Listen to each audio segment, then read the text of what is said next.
সালে আমরা কোটা সংস্কার আন্দোলন করেছি, তখন কি করেছে, কোটা বাতিল করে দিল। আবার 5 বছর পর আবার রাজপথ আসছি, আমরা কি 2 দিন পর রাজপথ আসবো?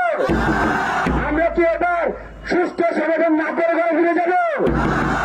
আমাদের স্পষ্ট ঘোষণা, কোটা নিয়ে যে 2 দিন পর যে তালবাড়া হয়, ছাত্র সমাজ এবার 2024 সালে কোটার স্থায়ী সমাধান না হওয়া পর্যন্ত রাজপথ ছাড়বে না। আমরা বলতে চাই, কোটার যৌক্তিক মাত্রা হিসাবে আমরা বলেছি সর্বোচ্চ 5% কোটা রাখা যেতে পারে, এর বেশি ছাত্র সমাজ কোটা মানবে না।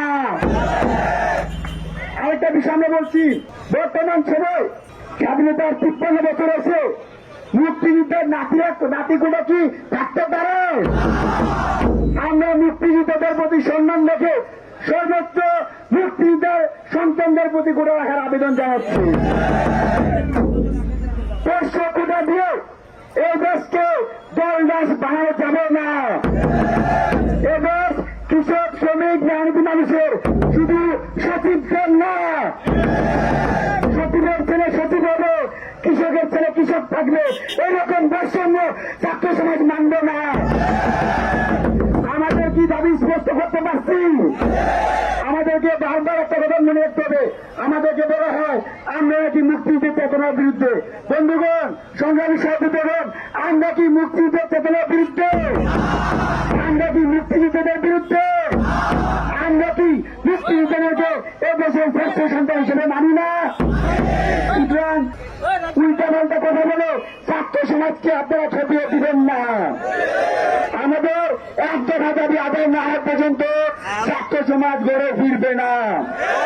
সুতরাং ঢাকা কলেজের নেতৃত্বে আজকের এই শান্তি ব্লকেট কর্মসূচি সকাল থেকে সন্ধ্যা পর্যন্ত চলবে। আপনারা সবাই প্রত্যেকটা পয়েন্টে সুশৃঙ্খল ভাবে দাঁড়িয়ে যাবেন। শুধুমাত্র অ্যাম্বুলেন্স আসলে তাদের গাড়ি করে ছেড়ে দিবেন, সাংবাদিক বাইরে আসলে তাদের যাতায়াতের সুবিধা করে দিবেন। আর পথচারী বাইক যারা আছে তাদের মধ্যে আহ্বান নয়, আপনারা ফুট ওভার ব্রিজ ব্যবহার করুন। আরেকটা বিষয় হচ্ছে, অনেকে বলা হয় আমাদের এই বাংলা ব্লকের কর্মসূচির কারণে নাকি জনগণের দুর্ভোগ হয়। আমরা বলতে চাই, সাময়িক কষ্ট হলেও বৃহত্তর স্বার্থে আপনারা যা মেনে নেন। আপনার যারা এইসব গাড়িতে আছেন, বিভিন্ন জায়গায় বসে আছেন, আপনাদের সন্তানরা কিন্তু পড়াশোনা করে চাকরি পাওয়ার জন্য।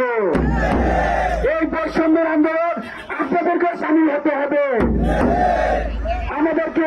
আমাদের বাবা মা অনেক কষ্ট করে স্বপ্ন নিয়ে বিশ্ববিদ্যালয় কলেজে পাঠিয়েছে। তারা চেয়েছিল তাদের বৃদ্ধ অবস্থায় তার সন্তানরা চাকরি করে তার বাবা মার মুখে ভাত তুলে দিবে, কিন্তু এই বৈষম্য কোটা বাবা মার মুখ থেকে ভাত তুলে নিচ্ছে।